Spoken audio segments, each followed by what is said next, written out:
Vamos lá. Bom, o tópico de hoje, coeficientes binomiais. Tá? Dando aí uma sequência à parte da análise combinatorial, né? Que seja exatamente uma parte, mas digamos algumas aplicações da expansão de potências de binômios, né? Então, a aplicação, principalmente do conceito aí de combinação, nos ajuda a determinar esses coeficientes, bem como estabelecer algumas outras relações e aplicações que vamos discutir durante a aula de hoje, tá? Mas principalmente em relação à expansão de potência de binômios. Então, nós vamos começar e ver que relação tem, né, os coeficientes de uma expansão da potência de um binômio com, né, as combinações, né, ou com os conceitos da análise combinatorial, tá? Bom, começamos aqui com uma definição, né, quase que inútil, né? Binômio, todo mundo sabe, né? Tem dois nômios, né? São dois termos. Vou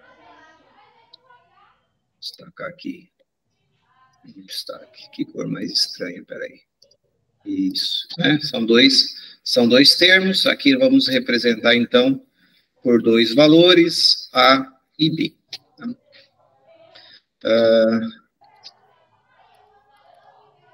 Não sei se para você está transmitindo. Não sei porque de vez em quando o meu PDF dá umas congeladas. Agora vou. Tá. Bom, então, numa potência de binômios dessa natureza, a gente sabe que, ao multiplicar, né, esse binômio por ele mesmo, né, N vezes, quantas vezes for necessário indicar a potência, nós vamos ter produto desses termos entre eles, o que vai gerar termos do tipo A elevado a algum expoente, B elevado a outro expoente, tá? E certos coeficientes, porque muitos desses termos são semelhantes e podem ser adicionados. Então, geram alguns coeficientes.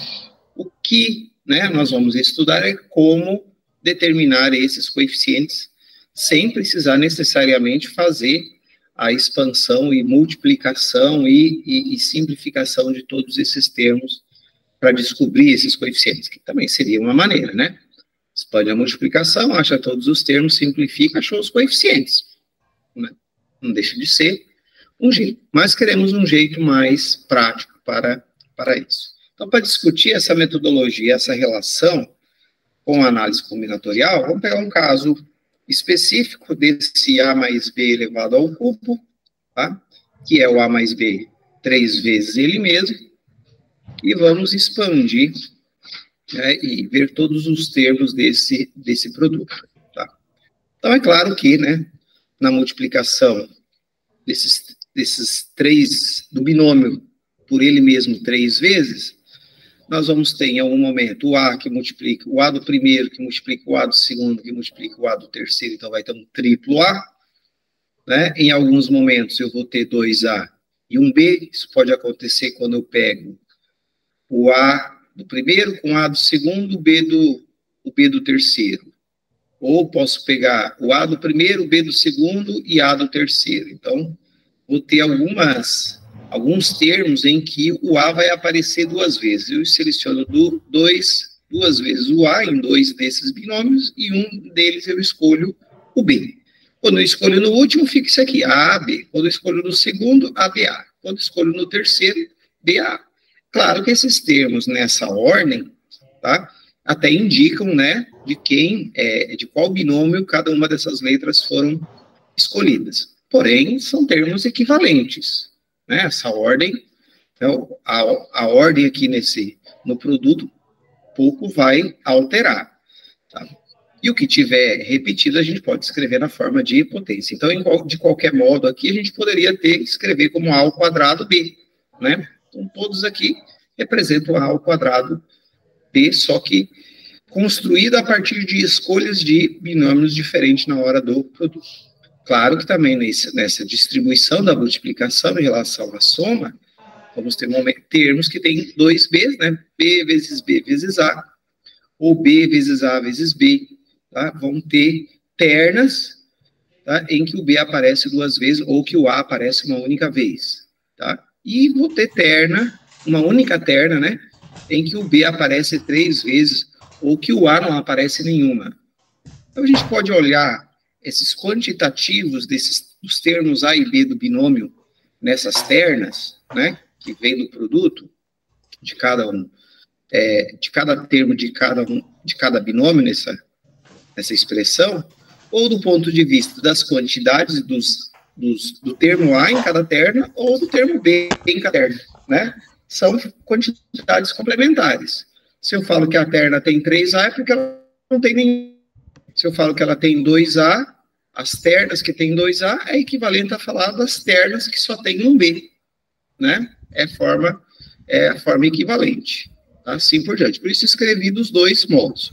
Ou eu olho na perspectiva da quantidade de A, ou na perspectiva das quantidades de B, certo? Como eu falei, são termos equivalentes, né? Embora a ordem aqui não altere em nada, né? Não é sequência, né? É um produto de 3 termos. No produto, a ordem não altera o resultado. Então, esse AAB, ABA, BAA, para nós é A ao quadrado B. E tem 3 deles. Vai aparecer aqui, então, com um coeficiente 3. Eu tenho um triplo A, uma terna que tem 3 As, ou 0 Bs, né? Então, nós temos um coeficiente 1 para as ternas com 3 As. Aqui, representando, então, a terna com 3 As. Esse 3 aqui, então, indicando a quantidade de ternas. Isso aqui que eu não sei o porquê, como eu acho que ele deve estar fazendo. 3 ternas em que o A aparece uma vez e o B 2, né? Então, tanto faz falar o A aparecendo 3 uma vez, ou o B aparecendo 2 vezes. De qualquer modo, eu tenho 3 ternas desse tipo. E só tem uma terna em que o B aparece 3 vezes, ou que o A não aparece nenhuma, né? Então, eu poderia também colocar, né, aqui nesse termo, embora eu não coloquei, mas eu poderia ter colocado assim, né, também como um produto do A. Falar, ó, o A não apareceu nenhuma vez nessa terna, o B apareceu 3. Aqui o A apareceu 3, o B não apareceu nenhuma vez, né? Expressar com B na zero. De qualquer modo, esses coeficientes 1, 3, 3, 1 representam essas quantidades de termos, tá? Bom, até aqui, ok. Consequência da multiplicação, soma de termos equivalentes. Agora, essas quantidades podem ser obtidas de forma diferente, né? E uma delas é usando análise combinatorial. Então, as quantidades de ternas equivalentes formadas com os termos A ou B, né, do binômio, podem ser determinadas através da análise combinatória, calculando o número de combinações simples de 3 elementos, formada com as quantidades 3, 2, 1 ou 0 de um desses termos em cada terna, tá? Como eu falei, ou a gente olha as quantidades de A em cada terna, ou as quantidades de B em cada terna, tá? Então, por exemplo, como que eu posso escolher ou compor as ternas em que o A aparece 3 vezes nessa terna? Então, eu posso pensar nessa quantidade em que o A aparece 3 vezes na terna como uma combinação, né? Uma combinação. Eu tenho 3 As, eu tenho um A no primeiro binômio, um A no segundo, um A no terceiro. Eu quero formar uma terna com 3 As. Então, eu tenho 3 As para escolher 3 para colocar na terna. Então, eu teria uma combinação de 3 a 3, tá? Ou, né, para escolher os 3 As. Ou do ponto de vista de B. Aqui é onde eu tenho os 3 As, eu poderia dizer que eu quero o número de ternas em que o B não aparece nenhuma vez.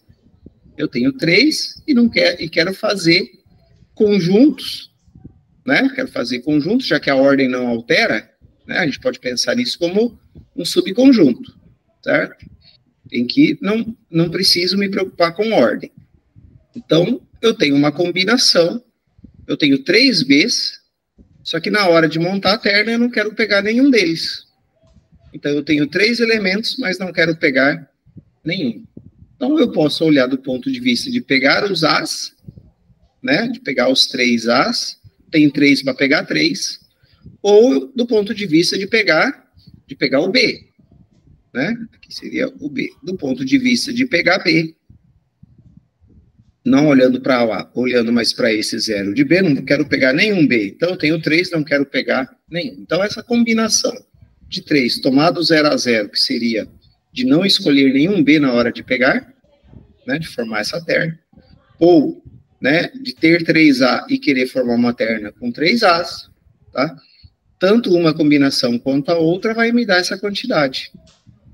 Só tem um jeito de fazer isso, né, de fazer os 3 As ou 0 Bs, tá? Mesma coisa do ponto de vista, né, para o cálculo do outro coeficiente. Agora, se eu olhar do ponto de vista do A, né, quantas ternas com 2 As eu tenho? Bom, eu tenho 3 As, porque eu tenho que pegar um A em cada um desses binômios. Eu tenho 3 para pegar. E eu quero formar só sequências não, subconjunto com 2 deles. Naturalmente, o outro é completado com B, né? Você vai formar ternas, o que eu não pegar de A, eu completo com B. Então, por isso que eu não preciso me preocupar com B, é só quantificar quantos As. Então, eu tenho 3 As e preciso escolher 2 deles, né? Ou o A do primeiro, ou o A do segundo e o A do terceiro. Ok? Então, assim eu vou escolher ternas em que o A aparece 2 vezes e o B está aparecendo uma. Ou do ponto de vista do B, né? Eu tenho 3 Bs e só quero escolher um B para essa terna. De quantos modos diferentes eu posso fazer isso? Tenho 3 e só preciso escolher um único B ao fazer o produto dos termos dos 3 binômios. Então, eu posso escolher o B que está no primeiro, ou o B que está no segundo, ou o B que está no terceiro. São 3 formas. É uma combinação de 3 elementos tomados um a um. Tá?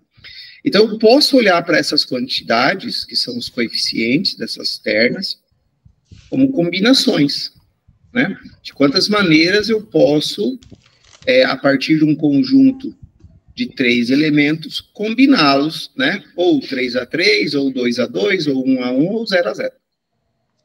Tá? Então, mostrando que esses valores correspondem a combinações. Aqui estão todas em que eu olho na perspectiva do B, né? O número de ternas em que o B não participa, ou seja, que eu tenho triplo A, combinação de 3 e 0. Que eu botei todas que eu estava fazendo na parte de baixo, né? O triplo A, o B não aparece nenhuma vez. Ou o B aparece uma vez, ou o B vai aparecer 2 vezes, ou o B vai aparecer 3 vezes, olhando só na perspectiva do B, né? Porque o A sai automático, ou olho em relação ao A, ou olho em relação ao B, tá?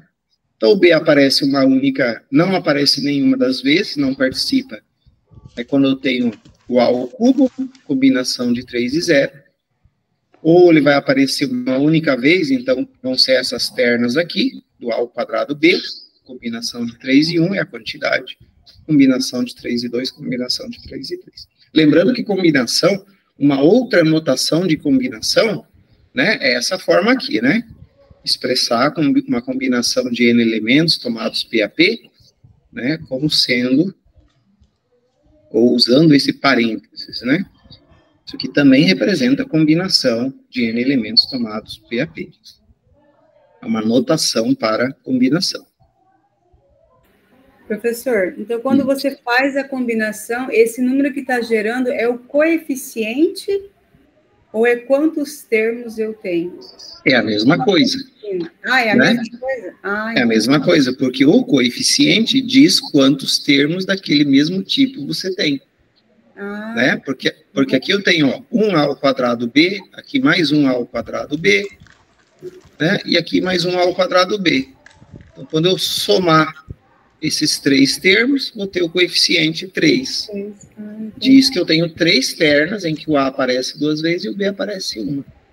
Né? Então, ali você calculou o binômio de 3 em 0 é quantos não tem B, aí depois quantos B aparece uma, porque se o B aparece uma, o A tem que aparecer 2 para completar as 3. Exatamente, né?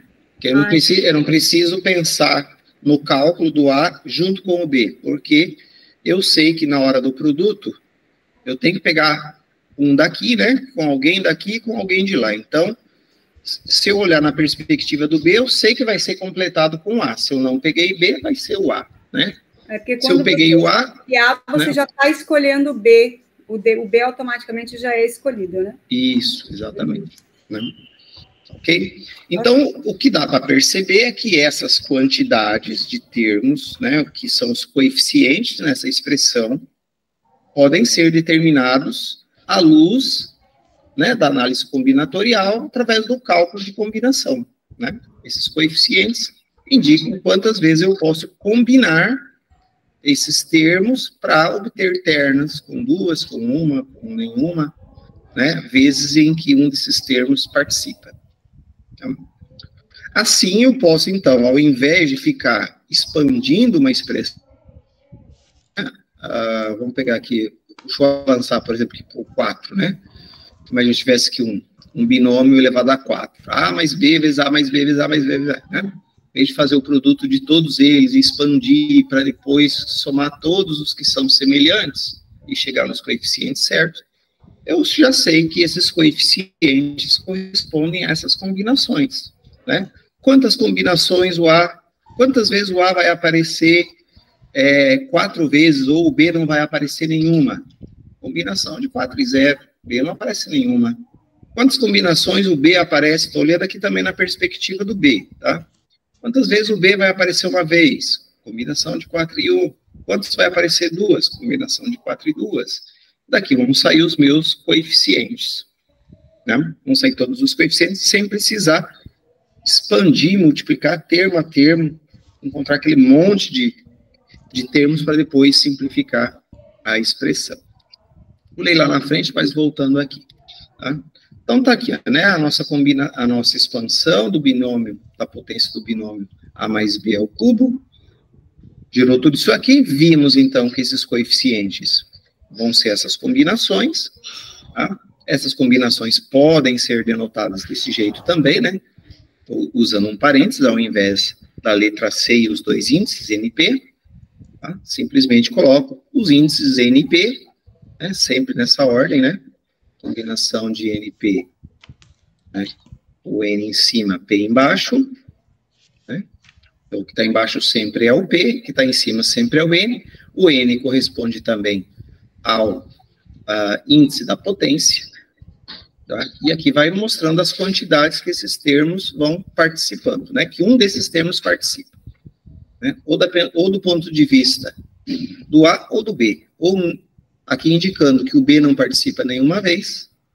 Aqui indicando que o B participa uma vez, que o B participa do... O que eu não posso é misturar. Ou eu olho só na perspectiva do B ou só na perspectiva do A. Tá?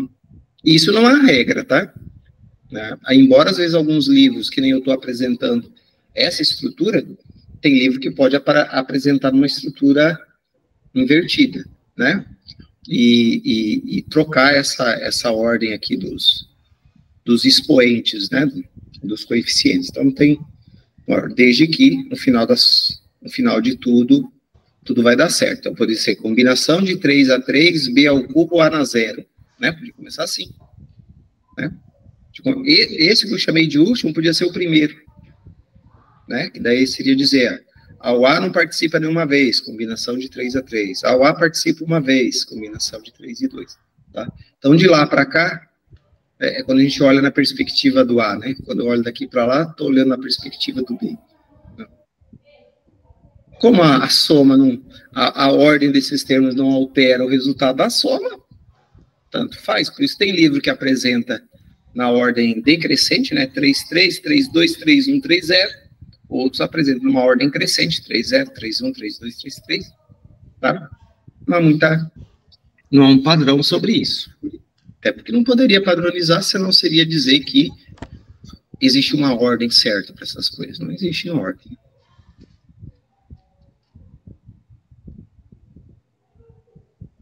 E só porque a Lorena gosta, e só por isso, né? A matemática conspirou há muito tempo atrás, sabendo que a Lorena ia nascer, né? E que ela não ia gostar de somatório. O universo é sábio, né?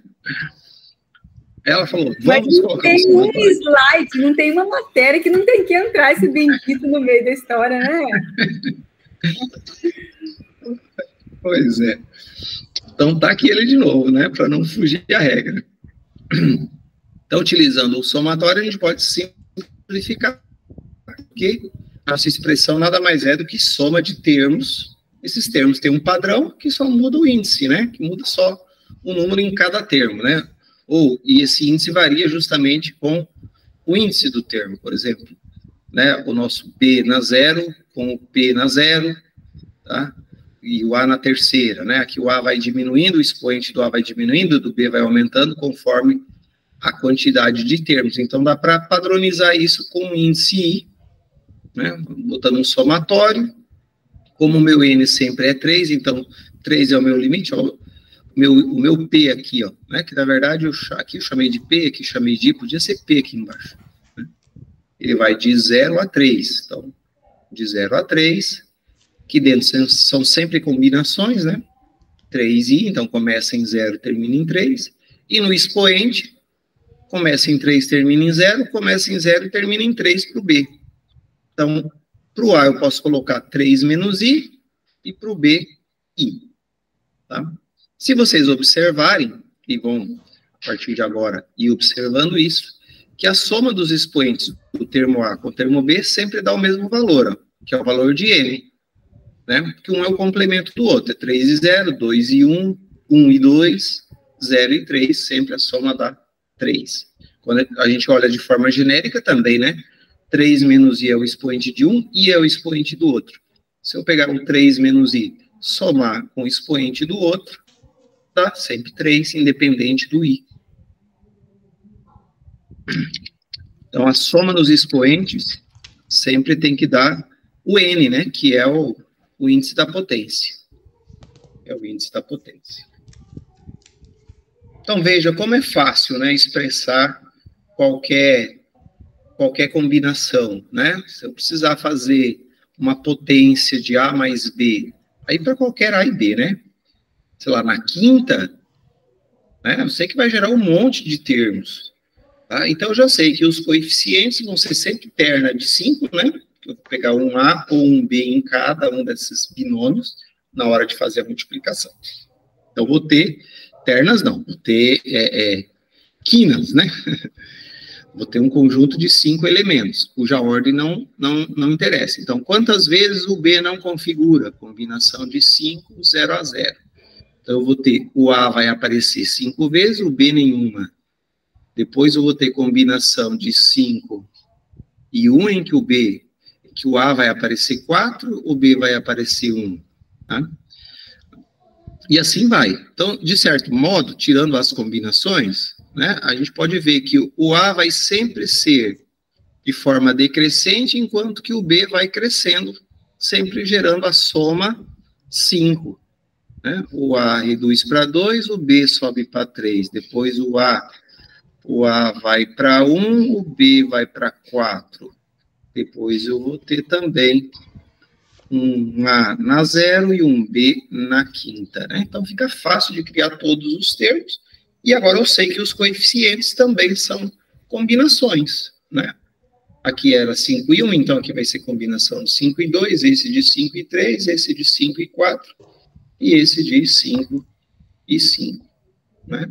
Tá aqui todos, basta fazer o cálculo das combinações, e já tenho o valor dessa expressão, ou da expansão desse binômio elevado a 5. Então, é muito prático, né? Esse somatório, ele nos mostra isso, né? De como eu expandi isso aí, só variando o índice I, né? Só variando o I. Tá? O I faz o expoente do A partir do N, e decrescendo, e a partir do zero ir crescendo para o B. E as combinações também, vai decrescendo o valor vai crescendo o valor de P, né? 5 e 0, 5 e 1, 5 e 2. Assim vai. Tá? Idem, né? Fala. Sempre vou ter um termo a mais, né? Isso, sempre vai ter um termo a mais, né? A quantidade de termos não é igual ao índice N, né? É igual, N mais 1. É um a mais. É um a mais por causa do zero, né?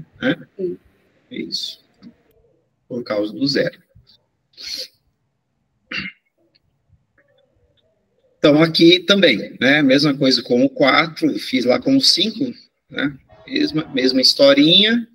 Também, ó, de novo, posso sempre representar, né, como somatório, e simplifica essa expressão, que vai ser tão grande quanto maior for o nosso expoente. Então, o somatório ajuda sempre a expressar isso de uma forma mais compacta, tá? E assim como vale para 2, vale para 3, valeu para 4, valeu para 5, vale para N, né? Então, generalizando esses termos na expansão, na potência desse binômio, né, para um expoente n, tá?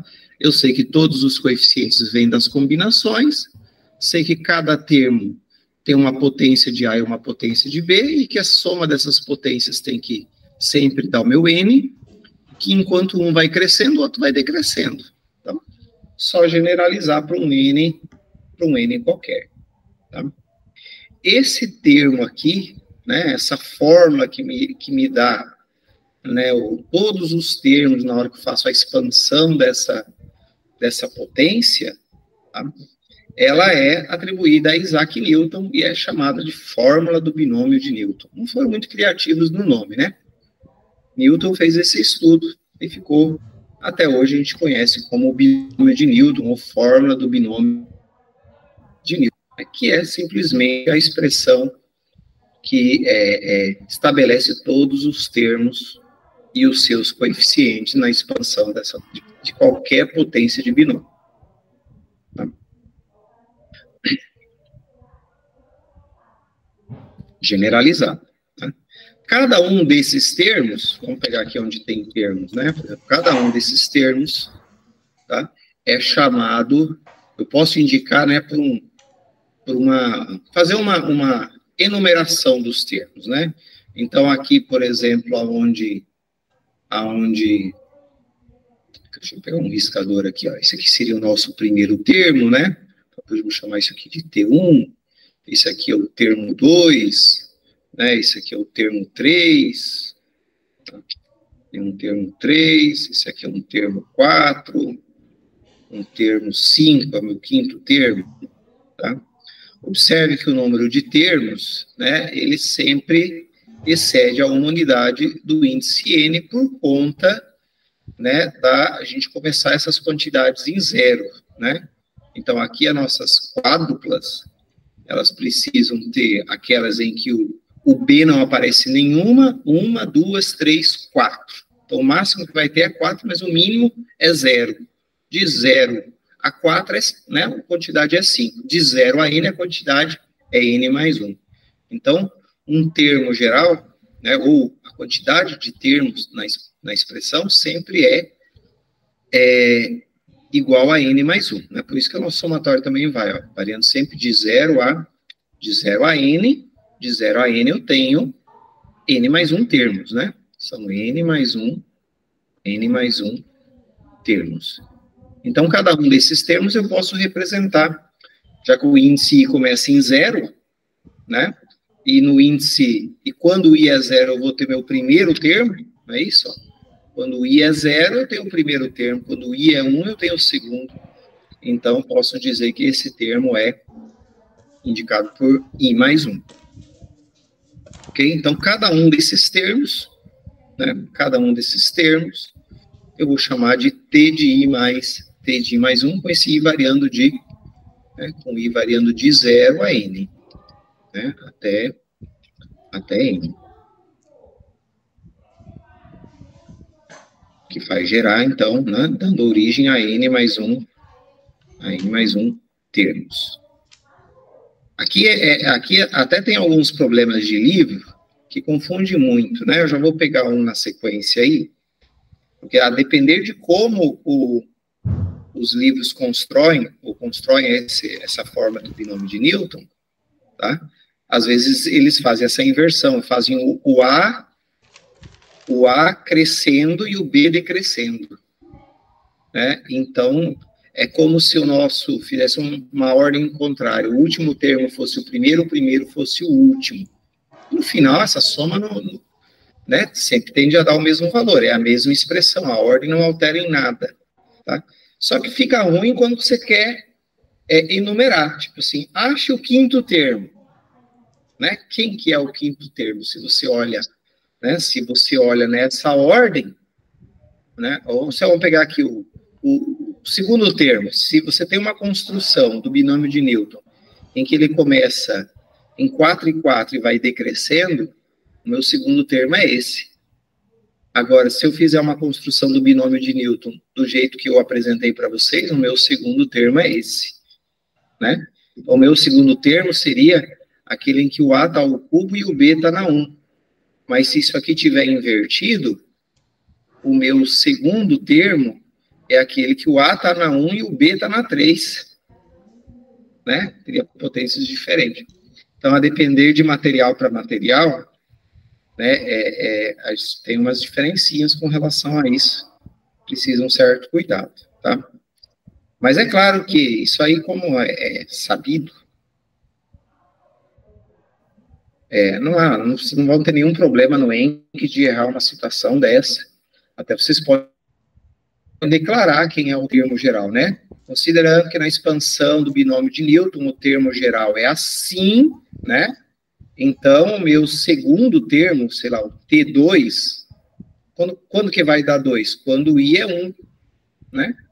Quando o I é 1, vai dar o T2. Então, você teria a combinação de N com P com I igual a 1.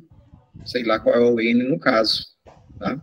Então, se você faz uma declaração e diz quem é o teu termo geral no binômio de Newton, fica mais claro para você dizer a quem corrige, olha, considerando esse termo geral, o meu T2 é esse aqui. Tá? Agora, se alguém escreve esse termo geral numa ordem contrária, tá? Né, ou com os expoentes contrários aqui, que seria só olhar numa perspectiva diferente, ou eu olho para o B ou eu olho para o A, né? Eu estou contando a quantidade de A ou a quantidade de B que participa em cada conjunto, então isso pode mudar. Então, declara primeiro e depois aplica. Tá? Para nós está declarado, essa é a ordem. Que nem, por exemplo, aqui, ó, determine o coeficiente do x na terceira. Se bem que isso aqui está até melhor, né? Porque quer saber o coeficiente do x na terceira, ele não pediu o terceiro termo, né, da expansão. Eu acho que eu tinha uma, mas deve ter até tirado para nem causar confusão também para vocês. Então, determine o coeficiente de x ao cubo no desenvolvimento desse binômio aqui. Tá? Então, aqui nesse binômio, né, considerando o nosso binômio geral, A mais B elevado a algum N, né, nós temos aqui que o x na quarta faz o papel do A, né, que o menos 1 sobre x está fazendo o papel do B. Tá? Eu estou jogando o menos para o valor de B, visto que a nossa fórmula foi constituída com um somatório, né? Um somatório. Então, para nós, tudo é soma de termos. Somo o número negativo. Aí, beleza. B negativo, mas estou sempre somando. Para não pensar em termos alternados, né? Numa fórmula para termos alternados. Aí, tudo é soma. E N aqui para nós é 7. Tá? Em algum momento, quando se multiplica o primeiro com o segundo para alguma das potências, nós vamos ter o termo x ao cubo, provavelmente. Tá? Elevado a algum expoente aqui.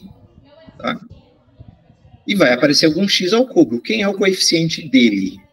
Tá? Então, nós sabemos, né, que numa expansão dessa potência, vai aparecer x ao cubo em algum momento, porque ele falou que tem, né? Quer saber o coeficiente? É porque tem. Eu não sei se ele é o terceiro, se ele é o quarto, se ele é o quinto, se ele é o primeiro, não sei que termo que ele é. Então, eu vou deixar de uma forma genérica aqui um T de I mais 1. Eu sei que qualquer termo nessa expansão obedece, né, a fórmula do binômio de Newton. Né? N, combinação de N tomado I aí gera o coeficiente, A elevado, né, o nosso A no caso aqui, eu vou botar primeiro de forma geral. N menos o I vai ser o expoente do que chamamos de A dentro do binômio, e B elevado a I é o que é o segundo termo do binômio. Esse aqui é o termo geral, binômio de Newton. Descreve qualquer termo. Eu não sei qual termo vai ter x ao cubo, mas qualquer termo na expansão do binômio de Newton vai ter essa cara. Tá? Para algum I que eu desconheço. Né? Bom, vamos colocar os valores que nós temos no problema. Embora eu não conheça o I, porque eu não conheço a ordem, né? A enumeração do termo, mas eu sei que o N é 7 nessa expansão. Não sei se ele é o primeiro, se é o segundo I, vai ficar I por enquanto. Tá? Quem faz o papel do A para mim é o x na quarta. Então, é x na quarta elevado a N menos I, então 7 menos I, é o expoente desse x na quarta, que multiplica o B. B para mim é o menos 1 sobre x elevado a I. Né? Então, um I aqui, menos 7i, elevado a I. Então, o meu termo geral, para qualquer I, nesse binômio, né, nessa potência desse binômio, tem essa cara para todos os Is dessa nossa expansão. Em algum deles, nós vamos ter o x ao cubo. Tá? Então, existe, né? Existe um I, né, pertencente ao conjunto de 0 a 7, certo? Deixa um I entre 0 e 7, que 7 é o máximo que esse I pode atingir. Existe um I pertencente a esse conjunto, né, tal que é esse nosso T de I mais 1, né, tal que, eu vou repetir essa expressão, tal que 7i vezes, aqui já dá para fazer uma simplificação, né, porque é potência de potência aqui, né, x na quarta elevado a esse outro expoente, então dá para escrever x na 28 menos 4i, né, 28 menos 4i. E aquele menos 1 sobre x elevado a i, também dá para escrever assim, ó, dá para botar o menos 1 elevado a i, porque tanto o numerador quanto o denominador, ambos estão elevados a i. Então, eu vou separar o numerador do denominador, porque o denominador eu posso passar ele para cima com expoente negativo, né? Então, ficaria, se o expoente de x é menos 1, que multiplica o i, fica menos i. Né? Posso escrever assim. Né? Tranquilo. Então, existe algum i tal que esse termo vai gerar um x ao cubo. Algum coeficiente, sei lá, algum a alguma coisa, x ao cubo. Né? Em que esse a é o coeficiente. Em que a grande é o coeficiente.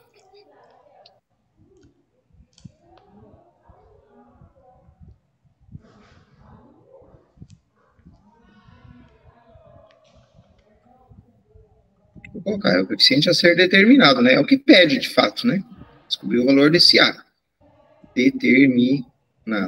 O fato de eu não saber I, e o I, e saber I me ajuda a chegar nesse coeficiente, porque ele vai me ajudar a fazer o cálculo da combinação. Tá? Mas o que eu preciso saber é o coeficiente, que número que vai estar aqui na frente desse x ao cubo.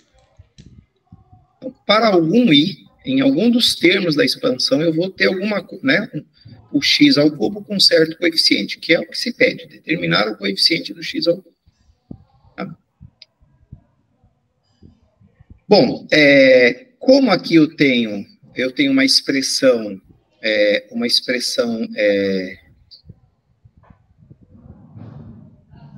polinomial, né? X elevado a um expoente igual x elevado a um outro expoente, eles só vão ser iguais se eles tiverem o mesmo expoente, né? E o mesmo coeficiente. Então, eu vou forçar essa igualdade, tá? Para descobrir o valor de I e, consequentemente, o valor de A. Tá? Então, isso aqui só vai ser igual, até primeiro de tudo, dá para dar mais uma simplificada ainda, né? Fica um pouquinho melhor de ver. Esse menos 1i eu posso jogar para cá, porque ele não é numérico. Vou botar aqui na frente. E vou juntar esse x elevado a esse expoente 28 menos 4i com esse x elevado a menos i. Produto de potência de mesma base. Posso conservar a base e somar os expoentes. Então, fica 28 menos 4i. Assim, a minha comparação fica mais trivial, né? Mais fácil de ver. Professor, é 28 menos 5i, não é? Porque você não tem que somar? É verdade, verdade, verdade.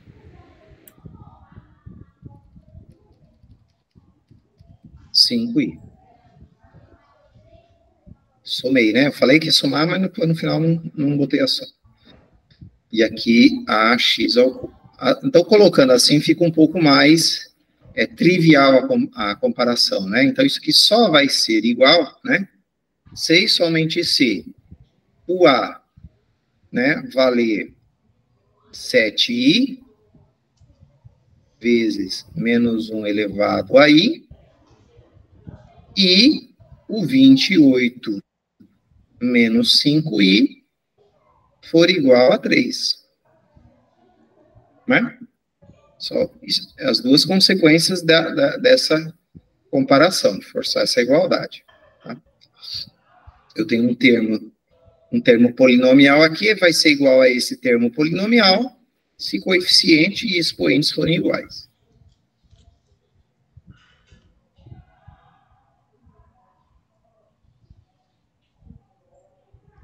Então, dos expoentes, pelos expoentes, dá para deduzir, então, que o I é 5, né? Porque 5 vezes 5 é 25, 28 tira 25, sobra 3.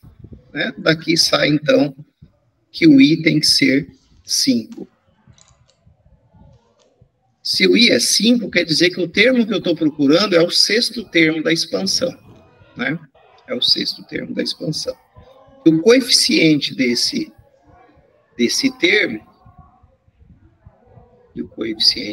termo, vou precisar arrumar um espaço aqui em cima, vou apagar essas atribuições que eu fiz aqui, porque, de certa maneira, eu já embuti elas aqui. Então, o coeficiente, que é meu A, ele vem justamente dessa combinação do 7i vezes o menos 1 elevado a i. Tá? Agora, eu sabendo já que esse i é 5, então é uma combinação de 7 e 5 vezes o menos 1 elevado à quinta potência. Que vai permanecer, né, que só vai dizer que o sinal vai ser negativo, então vai ser menos a combinação de 7 e 5. 7 e 5 vai dar 7 vezes 6 vezes 5 fatorial, por 5 fatorial, que é P, N menos P é 2 fatorial. 5 corta com esse 5. 7 vezes 6, 42, dividido por 2 fatorial, que é 2, dá 21. Então, menos 21. Menos 21 é o coeficiente desse termo x ao cubo aí.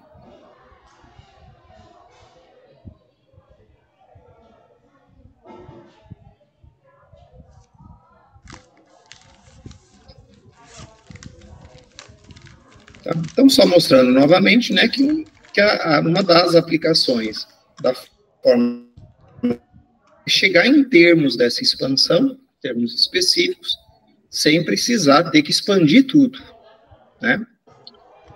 Se fizesse toda essa expansão, ia ser trabalhosa só para achar os termos em que o x estaria ao cubo e somar seus coeficientes. Quanto maior é o expoente, maior é o trabalho, né? conhecendo a forma geral dos termos, eu não preciso me preocupar com os demais.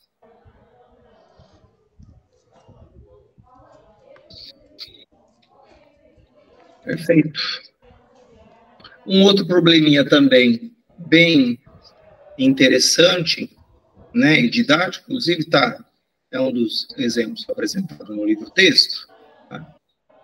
Em determinar o termo máximo na expansão da potência desse binômio. Então, aqui eu tenho o 1 é numérico, né? É 1 mais 1/3 elevado a 50. É claro que, né, aqui, se eu quisesse saber o valor só da potência, bastava somar e depois elevar, né? Mas não quer isso, ele quer expandir. Se eu expandisse essa potência, que vai dar 51 termos, tá?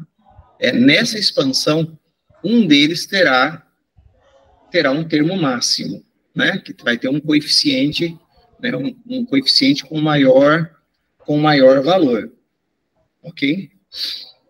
Em qual desses termos eu vou ter o termo máximo, né? Nós vimos que a combinação, que as combinações vão fornecendo esses coeficientes, certo?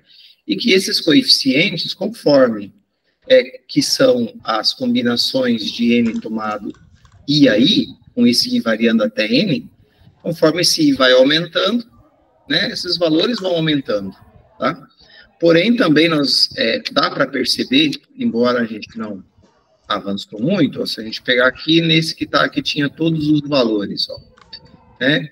Começou, as combinações iam aumentando, os valores iam aumentando, mas depois decresce, né? E se eu pegar as combinações, nesse exemplo aqui do 4 e 4, todas as combinações aqui elas não são difíceis de fazer. Cadê?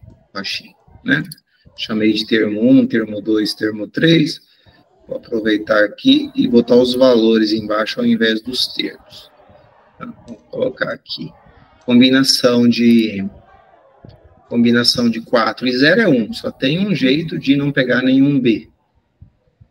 Combinação de 4 e 1 sempre é 4. Combinação de 4 e 2 daria para fazer continha, né? Mas já adianto que é 6. Combinação de 4 e 3 é a mesma, né? Fazer com que o B apareça 3 vezes é igual a dizer que o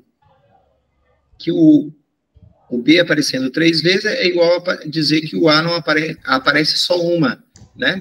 Que seria igual a essa aqui, ok?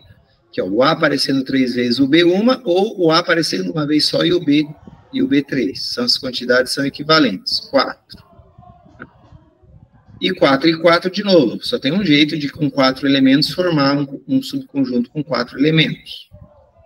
Com 4 e 4. Então, o que a gente percebe? A gente percebe que tem um comportamento desses coeficientes, que começa baixo, vai aumentando, mas depois, por questão de complemento, né, como sempre é o complemento, eles voltam a diminuir, tá? Então, em algum momento, né, mais perto do centro, a gente tem o coeficiente máximo. Só que lá naquela expressão, como a gente tem o valor do A e do B, né, a hora que multiplicar pelo A e pelo B, que lá é 1 e 1/3, não quer dizer que o central vai ser o máximo, porque quando eu multiplico por esses valores, né, o valor vai variar, né? Vai variar. Então, tem horas que é melhor, por exemplo, ter um valor mesmo baixo, mas multiplicando por 1, do que um valor alto multiplicando por 1/3, onde 1/3 às vezes é mais significativo na expressão do que aquele 1. Então, é algo ali no centro, mas não é exatamente no centro, que não é só o coeficiente. Aqui é o coeficiente vezes o A e o B elevado a certas potências, tá? Então, fica claro para vocês que é em torno do centro, porque, né, os coeficientes tendem aumentando e depois diminuir. Mas não pode ser exatamente no centro, por conta do valor do A e do B que nós temos, e que ali perto do centro eles têm potências. Se a potência é maior no 1/3 do que a potência no 1, o número fica menor a hora que eu multiplico isso aqui. Né? Por exemplo, sei lá, 1 vezes 20, que está multiplicando o 1/3 na 30. Opa, perdão, é 1/3, não 30. O 1/3 na 30. Não é assim? A soma dos expoentes sempre tem que dar 50. Não importa se aqui for o maior, esse 1/3 na 30, né, diminui bastante o valor. Às vezes era melhor pegar um número não tão grande aqui na frente, mas que de repente fosse 1 na 45 vezes o 1/3 na 5. Ele vai diminuir bem menos. Não importa qual seja o expoente da fração. Assim, a fração, se ela tiver expoente, ela vai ficando menor. Então, se fosse o primeiro termo onde ela está elevada a 0, esse 1 seria 1. Porque qualquer valor que eu colocar no expoente da fração, esse 1 vai deixar de ser 1. E aí, ele vai deixar de ser máximo, não? Sim, mas olha, então, aqui, ó, aqui nós teríamos um coeficiente com esse valor. Aqui, de fato, sempre vale 1, né? Sempre vale 1 independente. Aqui, nesse outro termo, eu teria um outro coeficiente para essa potência. Supomos que esse coeficiente aqui, que A é maior do que B. Vamos supor que nesse aqui, A é maior que B. O B é menor do que o A aqui. Tá? O B é menor do que o A. Mas na hora que eu multiplico, tudo bem, aqui sempre é 1. Na hora que eu multiplico esse A por 1/3 na 30 e esse B por 1/3 na quinta potência, qual deles que vai dar maior? O B? Né? Você concorda? Porque o B vai reduzir bem menos. É claro que a gente não tem, de repente, um B bem muito pequeno, né? Que não seja uma diferença tão grande, não faria tanta diferença. Mas só quero te mostrar que não vai estar exatamente no meio, né? Mas também não vai ser o primeiro termo. Também não vai ser o primeiro termo, certo? Então, aqui, ó, se, né? Vamos pegar aqui nessa que tinha aqui tinha um meio, né? Que era o 6, certo? Tá? Se esses valores aqui, né? Fossem iguais em todos os termos, se aqui fosse sempre 1, sempre 1, sempre 1, o coeficiente maior era o termo maior e pronto. Mas como aqui, né, eu vou multiplicar e esse número aqui pode, ao multiplicar, diminuir o valor, às vezes mesmo grande, se eu multiplico isso aqui por um número, sei lá, 1/3 na quinta, talvez era melhor esse 4 com 1/3 ao quadrado, né? Talvez esse ia dar maior mesmo não tendo o coeficiente maior. Entendeu? Mas é assim, de fato, é alguma coisa mais no centro. Alguma coisa mais no centro. Tá? Então, esse é o pensamento que você tem que ter. Alguma coisa perto do centro, mas não necessariamente seja o ponto central. Essa é a questão. Mas, pensando nesse comportamento dos coeficientes, que começa pequeno, aumenta perto do centro e diminui depois de novo, tá? Eu vou tirar daqui para poder riscar melhor, que aqui vai ficar um pouco mais extensa essa resolução. Né, Emily? Que bem grandinha, né, Emily? Tá no livro. O livro também apresenta, mas a gente passa mais um pouquinho de passos dela. Deixa eu pegar um Jamboard.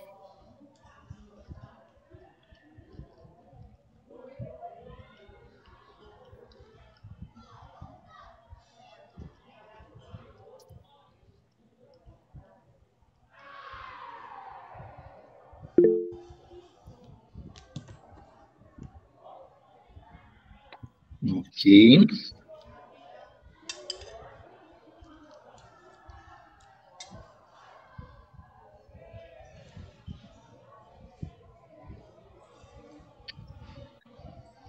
Tá.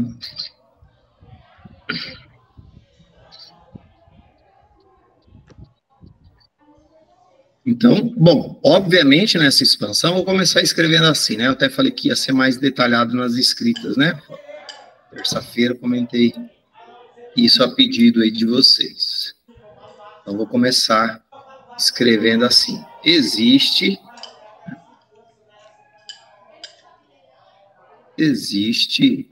I, P, né? Tanto faz. Existe P, tal que o nosso termo geral, TP mais 1, TP a 50 sobre esse P, né? Estou pegando o termo da fórmula de Newton para expressar aquele que vai ser o termo máximo para algum P, né? Vezes, aí nós temos, então, o nosso 1 elevado, que faz o papel do A, o papel do B, e 50 é o E, né? O nosso 1 elevado a 50 menos P, que não vai fazer muita diferença, né? Porque vai ficar sempre 1. O que mais vai fazer diferença é esse 1/3 elevado a P, né? Então, existe P tal que P, né, é o termo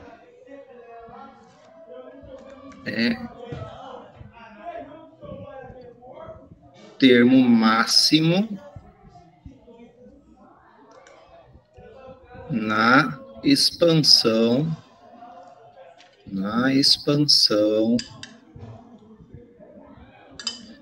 da potência do binômio.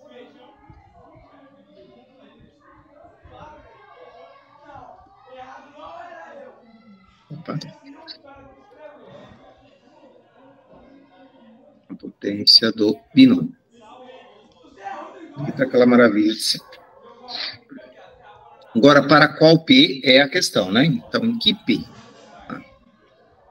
Então, ambos os problemas, né? Lá a gente precisava também de P, mas era para saber o coeficiente. Aqui também é P para saber o coeficiente, só que eu quero saber o coeficiente máximo. Como eu determino o máximo? Então, eu vou me aproveitar daquele comportamento dos valores dos coeficientes, né? Que eles começam baixo, vão aumentando, vai chegando na parte central, diminui, né?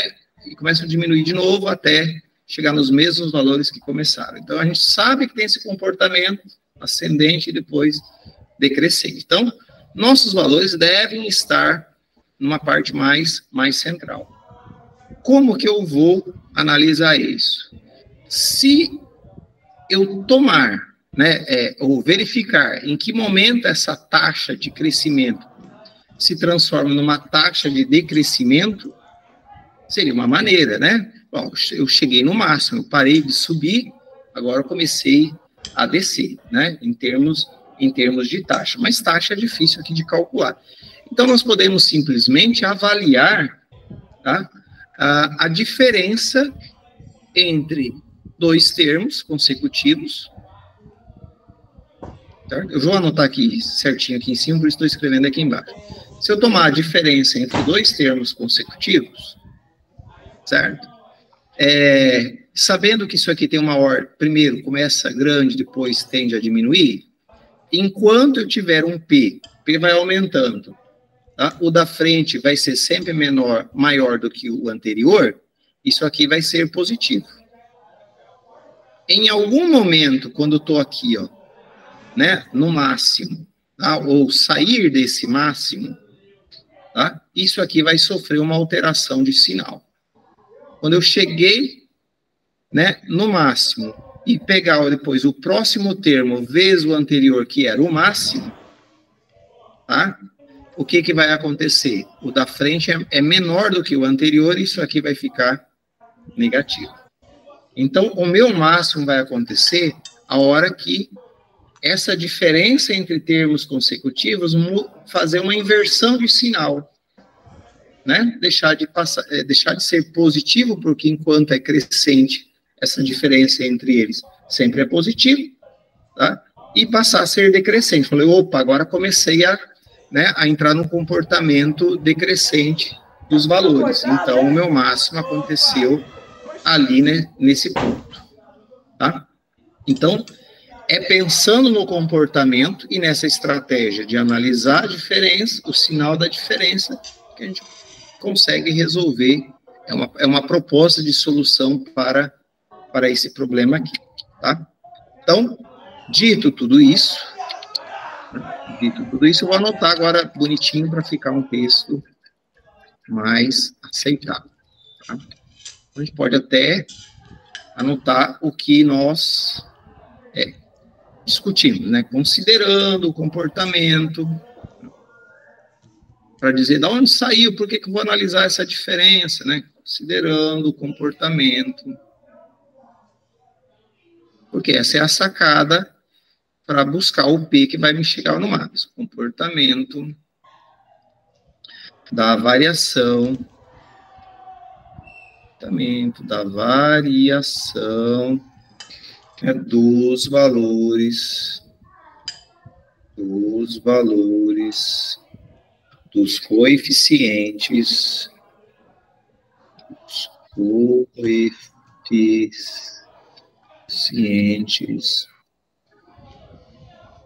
dos termos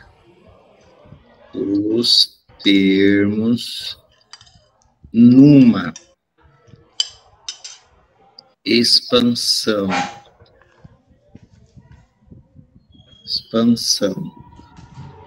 da potência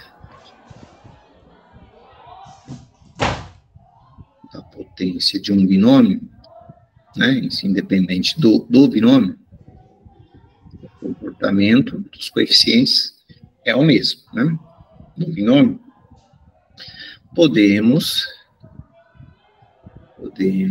determinar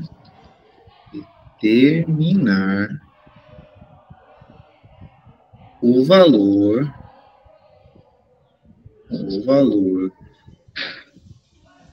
de P, né, que existe um P, tá, que fornece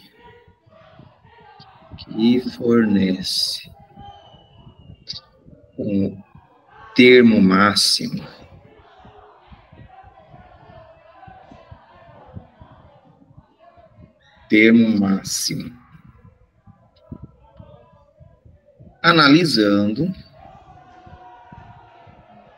analisando quando a diferença de dois termos consecutivos,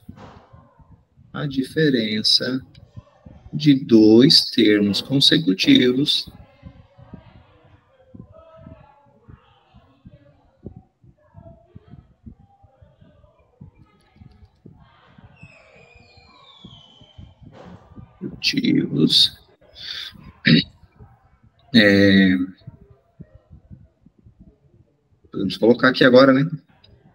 P mais 1 menos dp. Então, isto é aqui, né? Isto é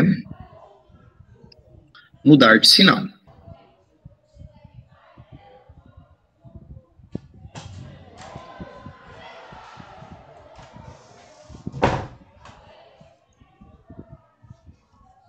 Certo?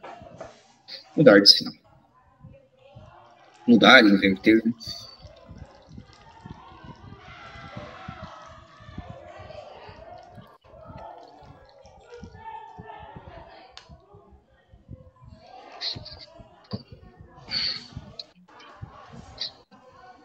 Ok, eu vou trocar de slide, se vocês precisarem, vocês mexem eles aí na tela de vocês. Então, vamos analisar que hora isso muda de sinal. Tá? Então, vamos analisar quanto vale essa diferença TP,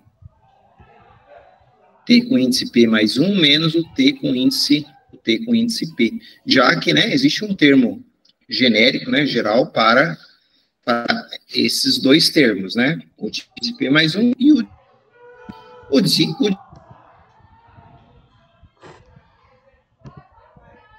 expressão. Então, eu tenho isso aqui mesmo, quando é para P mais 1. Né, eu tenho meu termo geral, combinação de N, perdão, lá, N é 50. 50 tomado P a P. Né? Aqui eu posso já colocar, vou lembrar aqui que o 1 elevado a 50 menos P é 1 sempre, né? Então, não vou repetir isso aqui. Vou só colocar 1/3 elevado a P. 1/3 elevado a P, menos, né, o que seria agora termo geral da forma do binômio de Newton para índice P. Então, diminuiu uma unidade. Se diminuiu uma unidade, aqui é P menos 1. Estou diminuindo. E aqui no expoente também vai ficar P menos 1. É o seu antecessor. Quando aqui era o índice P mais 1 aqui dentro ficava P. Quando o índice é só P, o antecessor tem que diminuir também uma unidade aqui na expressão. Tá? Pronto, né? Diminuímos aqui. Lembrando que combinação de 50P a P seria 50 fatorial dividido por P fatorial, 50 menos P fatorial, que multiplica 1/3 elevado a P, ou o 1 sobre 3 elevado a P, né? Já que 1 elevado a P é sempre 1. Subtraindo, aqui eu teria 50 fatorial, na combinação de 50 tomado P menos 1 a P menos 1, P menos 1 fatorial, é o número de elementos de cada subconjunto, por 50 menos o P menos 1. Então, vai ficar menos P mais 1, certo? Menos P mais 1. Vezes 1 sobre 3 elevado a P menos 1. Essa expressão grandona aqui. Nessa expressão, podemos colocar os termos comuns em evidência. No numerador, 50 fatorial é comum para as duas frações. Então, posso colocar esse 50 fatorial em evidência, né? Colocar ele em evidência, multiplicando o restante. Vou botar um colchete, que eventualmente posso precisar usar um parênteses lá dentro. Tá? 50. E quer dizer que aqui na fração, então, vou ter denominador 1, né? Na outra fração aqui também denominador 1 menos o outro. Fale. Não, esse 1 sobre 3 elevado a P também não daria? Ou sim, não é relevante? Sim. Não, é sim. Só não fiz ainda, só não coloquei. Ah. Eu comecei pelo numerador, né? O numerador tá o 50, né? Comum nos dois eu coloquei. Agora vamos aqui embaixo no denominador. Né? Aí você falou no 3P menos 1, certo? Ou 3P? 3 elevado a P, porque eu transformava em 2. Porque esse 3 elevado a P, ele vira 3 vezes 3P menos 1, né? Ah, também. Aí, se eu trabalho do lado de lá, né? É, porque lá tá 3P menos 1 e aqui é 3P. Então, o que é comum é o 3P na menos 1. Né? Então, eu deixo... É que lá eu pensava o seguinte, transformar lá 1 sobre 3 elevado a P vezes 1 sobre 3 elevado a 1, né? Ah, mas daí ficaria divisão, né? Porque eu teria 3 na menos 1, ficaria uma divisão. Ou eu posso pensar na multiplicação, né? Que é melhor. Né? Que daí eu posso olhar isso aqui como sendo 1/3 vezes 3 na P, né? P menos 1, perdão. Então, daí o P menos 1 é comum, porque daí eu vou ter 3P menos 1 aqui, 3P menos 1 aqui, só que sobra um 3. Aqui sobra um 3 ainda. Hein, professor, então ali é 50 menos P mais 1 fatorial? 50 menos P mais 1. É, porque seria 50 sobre...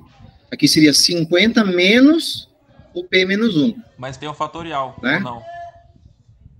Ah, tá. Perdão, é o fatorial que você estava... Achei que você estava falando por conta do sinal. Não, verdade. Tá. O que vai virar 51 menos P fatorial, né? Vai ficar isso aqui. Né? O 1 vai somar com 50, fica 50 menos P fatorial. E aqui eu tenho 50 menos P fatorial. Né? Quem que é maior? Quem que abre em quem?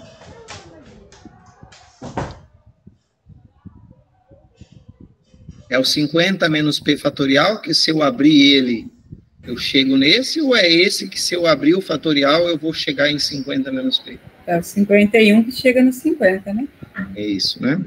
Então, o 51 menos P, que é maior, né? Bastava tomar um valor de P para perceber, né? Se P é 1, aqui fica 50, lá fica 49, né? Então, de fato, esse é maior. Então, 50 menos P, tá? Ele seria aberto em... Depois, o antecessor seria o 50 menos P, e aí continua o fatorial para baixo, né? Todos os produtos dos antecessores dele, ok? Mais o 51 menos P, então, aliás, o 50 menos P é comum aos dois, né? É comum aos dois. Então, o 50 menos P eu posso colocar aqui em evidência, tá, botão? 50 menos P é comum aos dois. 50 menos P é comum aos dois. Como esse, o 50 menos P, então, veio parar aqui, aqui ficou 1 vezes aquele 1/3, né? E aqui, que era o 51, sobrou aqui 50 menos P. Certo?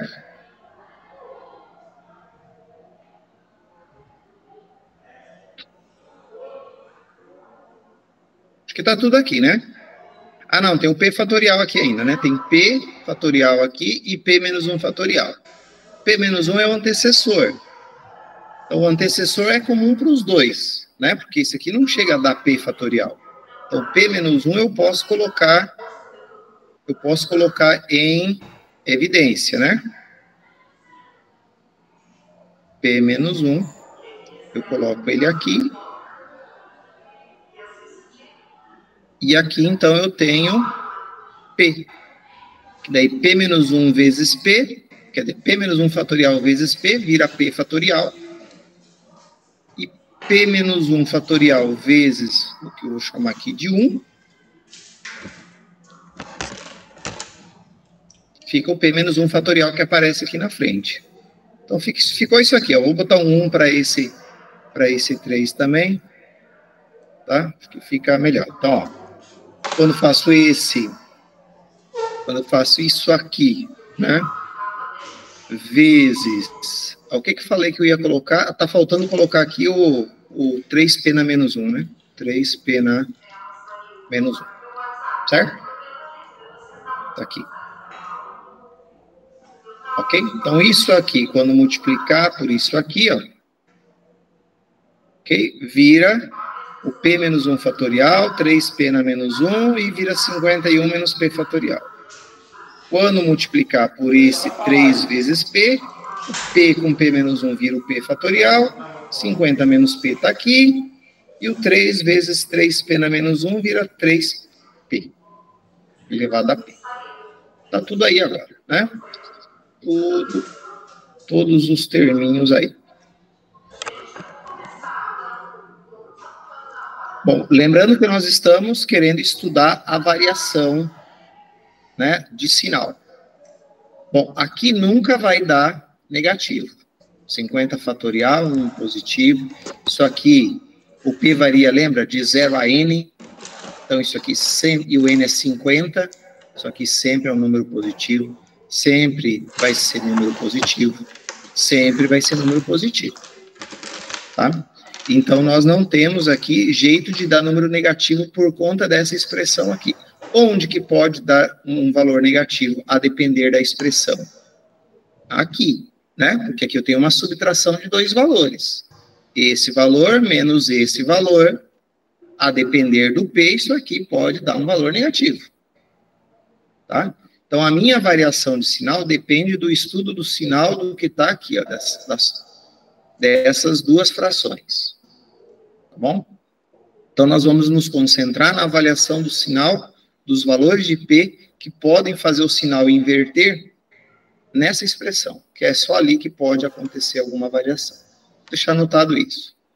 Logo, né, o sinal sinal de TP mais 1, né, menos TP, que é tudo isso aí é a diferença desses dois termos consecutivos, né? Depende do sinal da expressão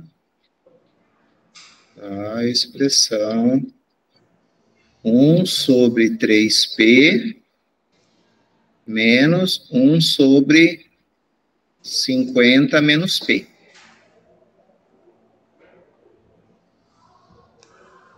E se eu tirar o mínimo múltiplo comum, né, vira, podemos pegar o produto entre eles, e tirando o mínimo, aqui fica 50 menos P, na parte de cima, menos 3P, certo? No numerador. Ou seja, o meu numerador, então, fica 50 menos 4P, dividido por esse 3P, vezes 50 menos P.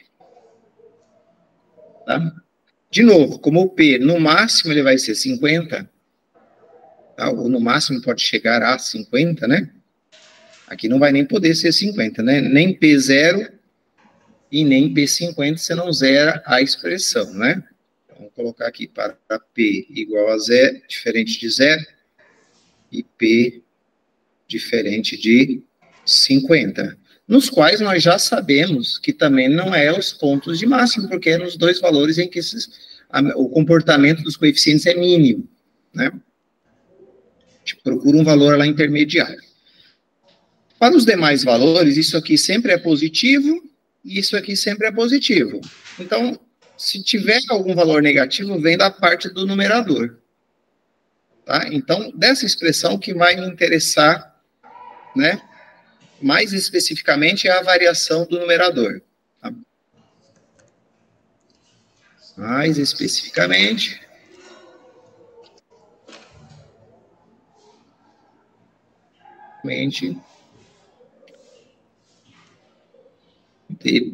dependemos da variação da expressão 50 menos 4P. 50 menos 4P. Que é uma função afim, né, decrescente. A gente pensa, se a gente colocar o gráfico, seria a hora que o valor, né, a função passa de positiva para negativa. Tá?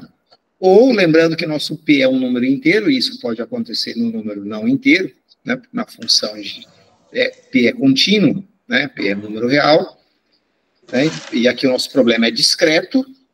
Para qual P, né, eu tenho uma inversão de sinal? Até que P o sinal seria sempre positivo, e a partir de qual P o sinal fica negativo? Que valores de P seriam esses? Né? Aonde está acontecendo a inversão? Bom, o mais perto de 50 que a gente consegue chegar com 4P. P igual a 12, né? Hã? Seriam 12,5, ou é 12 ou 13, né? Ou é 12 ou é 13, né? Isso, então pensar no 12, né? Se P igual 12, então nosso 50 menos 4P, ele é positivo, né? Se P é igual a 13,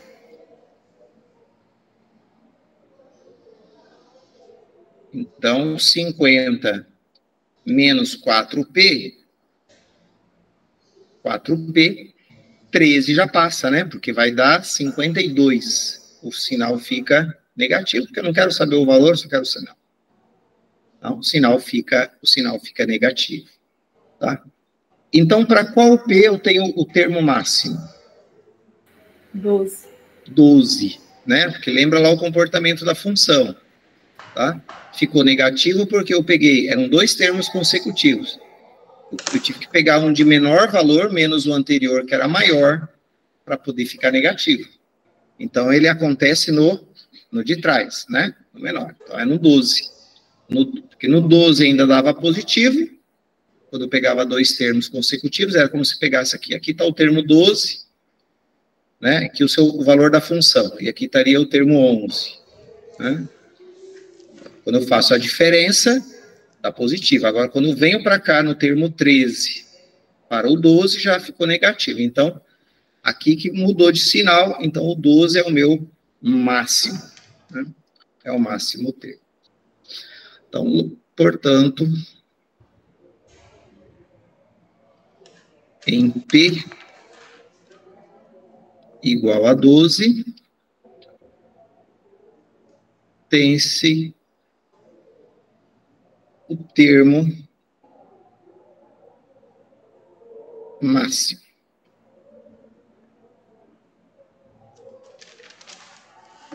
Nem sei se pede o valor. Determine o termo máximo. Determine o termo máximo. Né? Achamos o índice, né? O termo máximo é o 12º, né? Mas cujo termo, né? Cujo valor desse termo, cujo valor é... Aliás, não é nem o 12º, né? É P12. P12 é o 13º termo, na verdade, né? Porque o nosso termo lá era TP mais 1, né? P mais 1. Então, é com o P12 que a gente tem o máximo. Então, ele vai... Em contagem, ele é o 13º. Mas é quando o P é 12. Então, é a combinação de 50 tomado 12 a 12. E aqui seria 1/3 elevado a 12. Né? É para o P igual a 12 que se tem o máximo valor.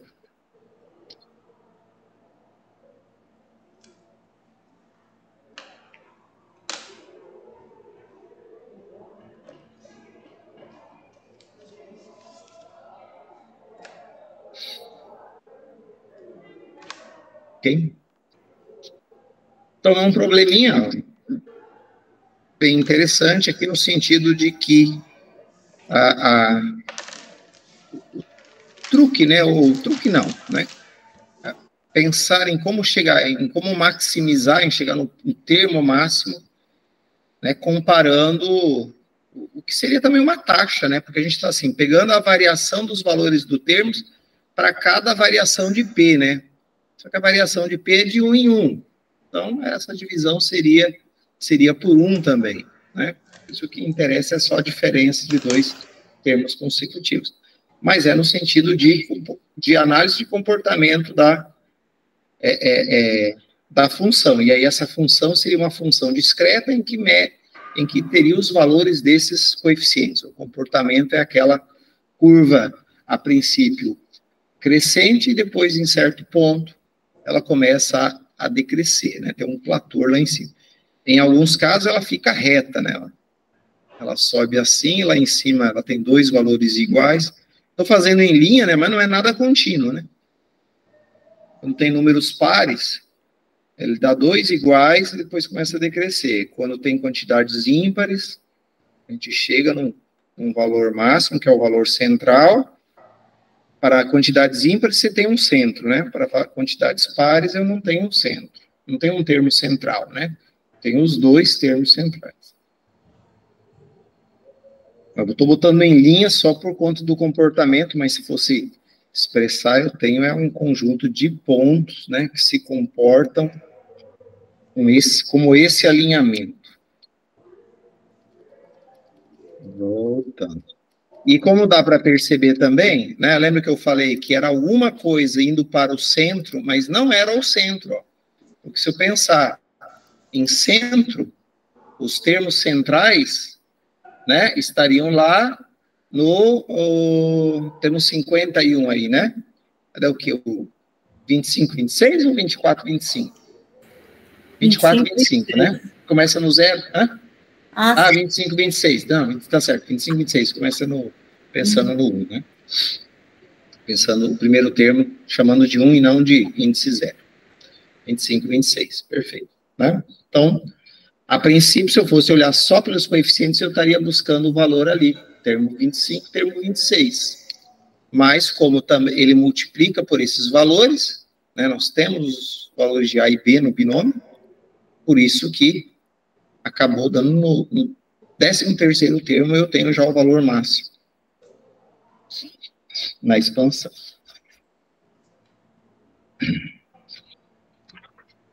Segue a bula.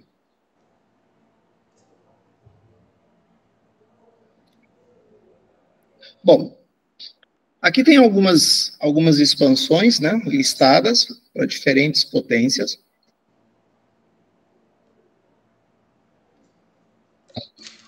Na zero, o coeficiente, né, o resultado é 1.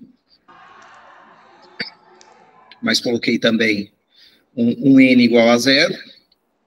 Colocamos aqui um expoente n igual a 1, então vou ter o próprio A e B, os coeficientes seriam 1 e 1. O A mais B ao quadrado, né, o quadrado do primeiro, 2 vezes o primeiro para o segundo, o quadrado do segundo, os coeficientes 1, 2 e 1. Estão todos aqui. Aqueles que eu já tinha mostrado, do 3, eu já tinha apresentado do 4. Aqui está os coeficientes para 5 e para 6 também. Tá? Se nessa lista aqui eu suprimir os meus termos AB elevado a essas potências, deixar só os coeficientes, eles ficam assim, né? Só os coeficientes. Essa sequência de números ali, 1, 1, 1, 1, 2, 1, 1, 3, 3, 1, tá? Essa distribuição desses coeficientes, que, né, acaba formando, né, tem um formato triangular. Alguns livros colocam assim como um triângulo retângulo, outros colocam como um triângulo isósceles, né? Passando do centro e decrescendo, tá? E isso não importa. Importa que sempre sem ter um formato de triângulo, porque cada vez eu vou ter um termo a mais, né? Uma linha nova, que é uma potência maior, eu também tenho um termo a mais, isso vai expandindo essa minha base e vai deixando esse caráter triangular dessa distribuição. Esse triângulo dos coeficientes é chamado de triângulo aritmético de Tartaglia, ou de Tartaglia-Pascal, ou simplesmente triângulo de Pascal. Tá? E esse triângulo de Pascal, né, que contém, então, todos os coeficientes das expansões, pode ser, né, utilizado quando nós precisamos expandir certos binômios e determinar os coeficientes. Tá? Então, quando eu olho para esse triângulo de Pascal e vejo todos esses números, eu tenho que lembrar que todos esses números são os coeficientes das expansões. Se eu tenho o triângulo, eu tenho todos os coeficientes. Tá? Mas aí eu não tenho as potências, mas as potências é a coisa mais fácil de distribuir. Porque para todas elas eu vou ter os dois termos. AB, é só botar AB em todos. No A você coloca em ordem decrescente, no B em ordem crescente. Pronto, e você tem todos os termos. Tá? Então, conhecer os elementos do triângulo de Pascal permite conhecer os coeficientes das expansões de potência de binômio. Tá? Sem precisar fazer cálculo. Quando a gente falou que esses coeficientes eram combinações, isso já facilita um pouco. Agora, quando eu falo que existe um triângulo com todos esses valores das combinações, facilita mais ainda. Tá?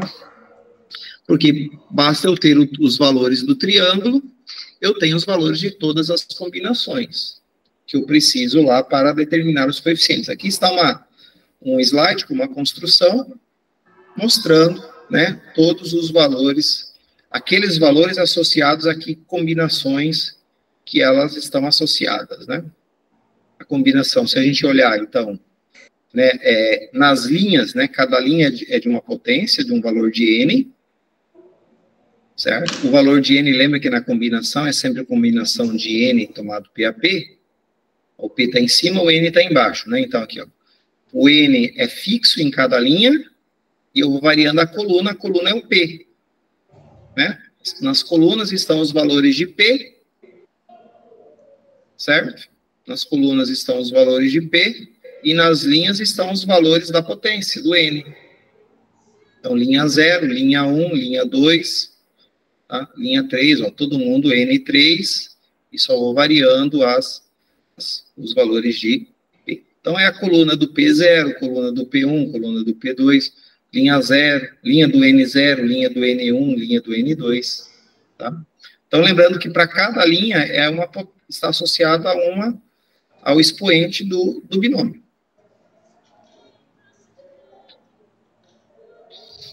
Cujos valores são esses aqui, né? A gente estava já olhando para eles antes de apresentar as combinações que estão associadas. Então, conhecer os elementos do triângulo de Pascal, né, ou os valores do triângulo de Pascal, do triângulo aritmético, né, significa conhecer os valores de todas essas combinações, significa conhecer o valor de todos os coeficientes nessas expansões de potência de binômio. Tá, mas aí eu tenho que decorar esse valor, né? Como que eu vou saber? Eu tenho que andar com uma tabelinha, né, uma régua do triângulo de Pascal? Né? Não precisa, basta lembrar da relação de Stiefel.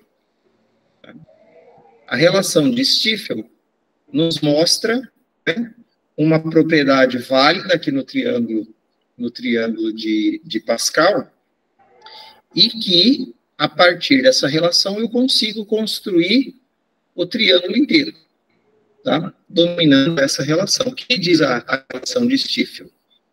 Que na soma de dois termos consecutivos de uma mesma linha do triângulo, né, por N fixo, só variando a coluna, que é o P, tá? A soma desses dois me dá o elemento que está na linha de baixo da última coluna que eu somei. Ok? Vamos olhar direto aqui no triângulo. Ele está dizendo isso aqui. Ó. Vamos pegar aqui uma cor diferente. Ele está dizendo que se eu pegar dois termos consecutivos de uma linha e somar, essa soma me dá o elemento de baixo, da última coluna da linha de baixo. Então, 1 mais o 2, 3. Né? Mudar de cor aqui. Agora, 2 mais esse 1, 3. Né? Vamos pegar aqui embaixo, ó. 10 mais 10, 20, o que está embaixo. Tá? Então, se eu lembrar dessa relação, e no último aqui, ó, como que eu chego nesse 1 aqui? É só pensar que aqui é 0, não tem nada, é 0.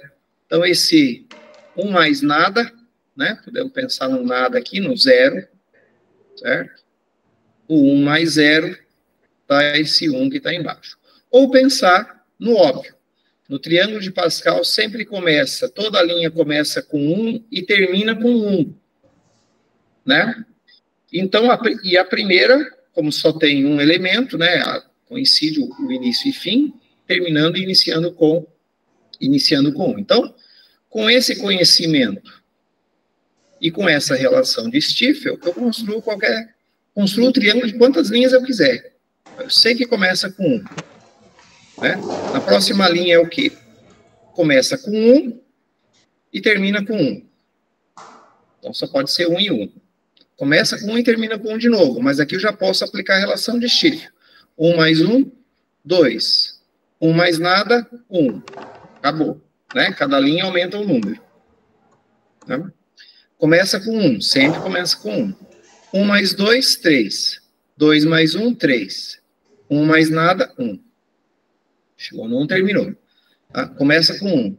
1 mais 3, 4. 3 mais 3, 6. 3 com 4. 1 com nada, 1. E aí eu construo tudo. Ó. 1 com 4, 5.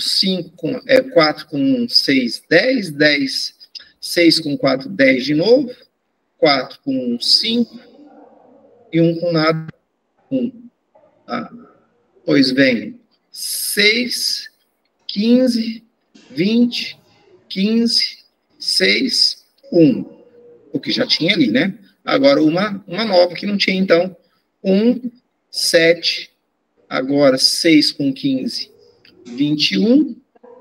15 com 20, 35. 20 com 15, 35. 15 com 6, 21. 6 com 1, 7. E 7. E 1 com nada. Então, rapidamente, a gente pode construir num cantinho da folha, se eu precisar expandir uma certa potência, né? Sei lá, veio algum termo lá, apareceu lá um binômio na sexta potência, né? Ninguém vai lembrar de todos os coeficientes. Eu posso até lembrar que cada coeficiente é uma combinação, né? Mas aí eu também tenho que lembrar, fazer as contas das combinações para chegar nos coeficientes. Já é um ganho isso, né? Já ganha um tempo danado, bem mais do que expandir, né? Porque ainda quando a gente expande, corre o risco de errar, esquecer um termo, né? Na hora de... Porque antes de simplificar, dá termo demais. Depois de simplificado, né? A gente tem, sei lá, se a potência é 6, a gente vai ter 7 termos. Depois de simplificado, né? Antes de simplificar, você tem um monte, né? Antes de simplificar, a gente tem a soma disso aqui, é a quantidade dos termos. Isso aqui representa quantos termos iguais tem, né? Fala, Elias. Tá parecendo que essas colunas aí formam uma sequência de APA de segunda ordem? Com exceção das duas primeiras?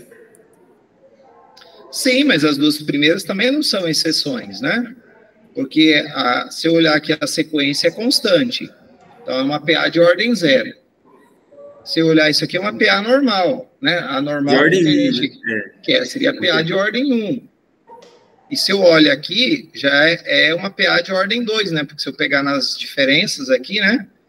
A diferença aqui é 2, a diferença é 3, a diferença é 4, a diferença é 5. A diferença forma uma PA de ordem 1. Então, isso aqui é uma PA de ordem 2. Tem razão. Tá? As colunas desse triângulo de Pascal são progressões aritméticas de ordem igual ao índice da coluna. Lembra que nós tínhamos aqui a coluna... perdão, estou para o lado errado. Aqui, ó. Nós temos a coluna do P0, a coluna do P1, a coluna do P2. Então, isso aqui, o que eu tenho aqui é uma PA de ordem 0. Essa aqui é uma PA de ordem 1. Essa aqui é uma PA de ordem 2, né? Que é a coluna do P2, a coluna do P3, forma uma PA de ordem 3. Pode observar que também vai ser PA. Tá? Todas as colunas do triângulo de Pascal são progressões aritméticas de diferentes ordens. Tá? Bacana, ó, os assuntos se encontrando aqui. Tá? Então, a relação de Stiefel mostra isso, tá bom? Mostra que essa relação que se eu somar 2 elementos consecutivos numa linha, ele dá o elemento da linha de baixo, né? Na linha N mais 1 e da coluna P mais 1, tá? A demonstração disso aqui é feito, só a ideia de combinação mesmo. Então, por exemplo, se eu tenho um conjunto com N mais 1 elementos, né, sendo que um deles é o X. Então, o número de subconjuntos que eu formo com esse conjunto A, com P mais 1 elementos, né, conjunto A com P mais 1 elementos, então seria a combinação. Tá? Eu tenho N mais 1 elementos, eu quero formar a combinação com P mais 1 elementos. Certo? Claro, com P mais 1 elementos é menor ou igual, no máximo igual a N mais 1 elemento. Tá? Então, quanto que vai dar esse valor? A gente pode dividir essas quantidades, esses subconjuntos de P mais 1 elementos, entre aqueles que contêm X e aqueles que não contêm o X.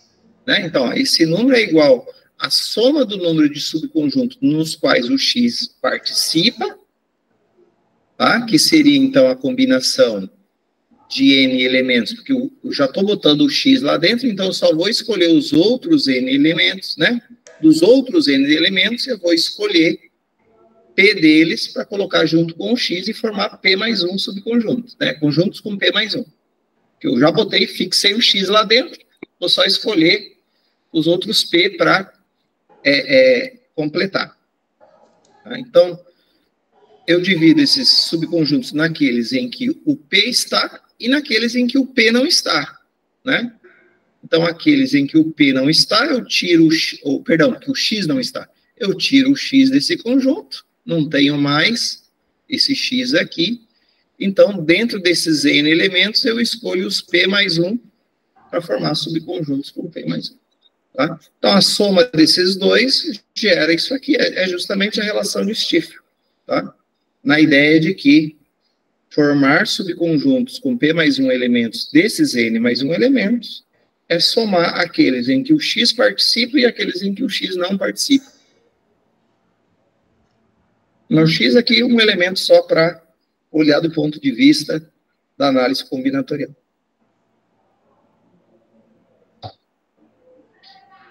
É que nem as comissões em que Elias está, mais as combinações em que Elias não está.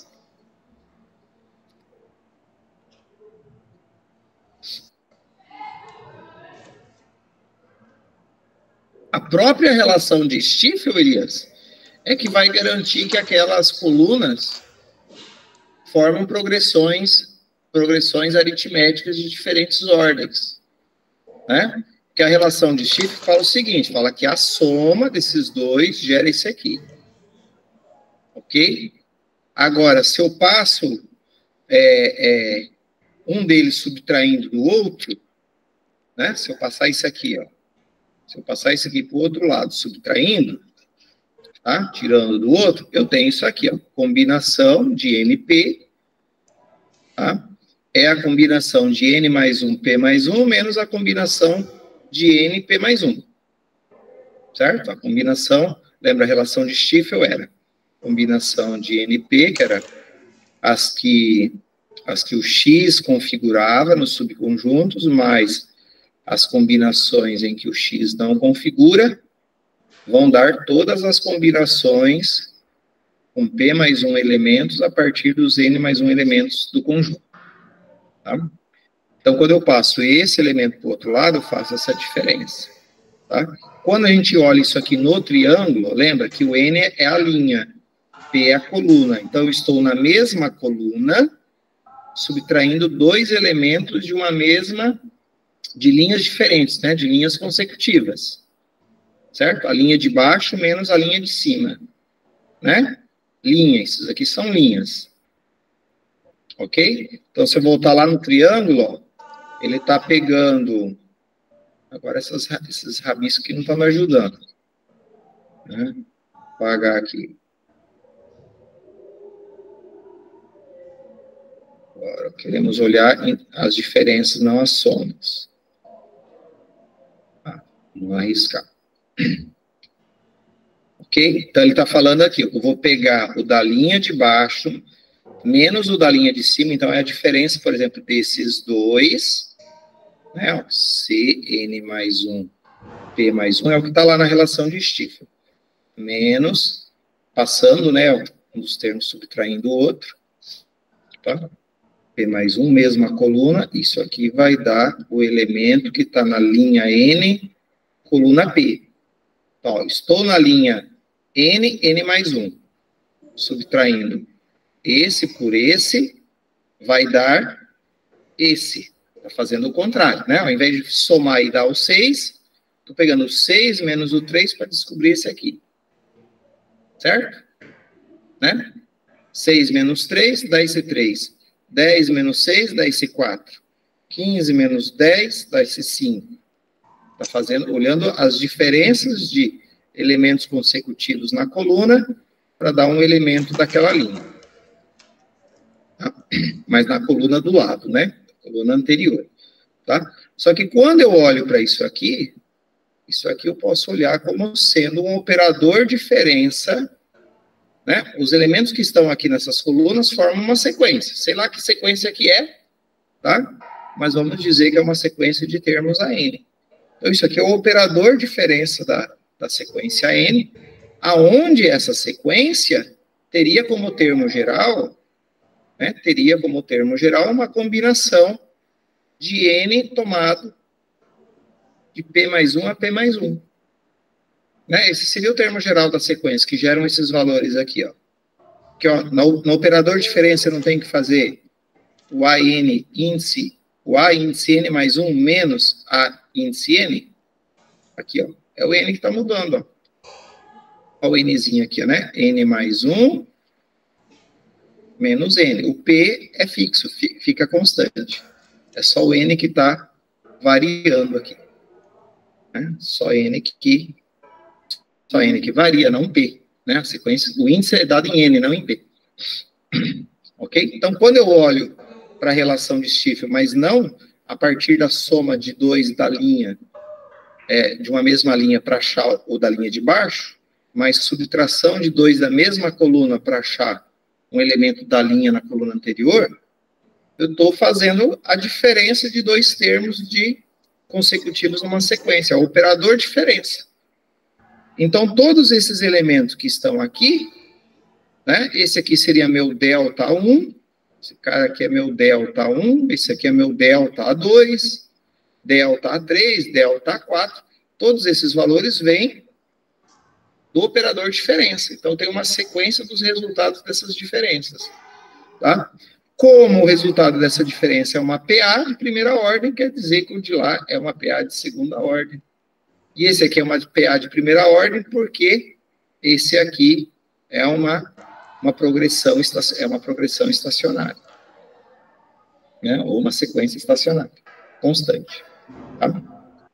Então, a própria relação de Stiefel garante que todas as colunas, né, por ser aqui um operador de diferença, os elementos delas são formados pelo operador de diferença de uma sequência, que no final das contas termina numa sequência estacionária, garante que todas as colunas são progressões aritméticas de ordem P.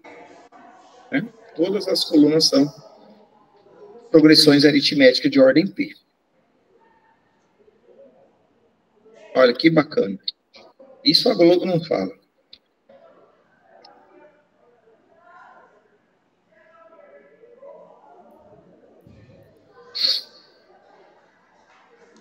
E nunca vai falar, né? Não passa mais aquele Telecurso 2000, né?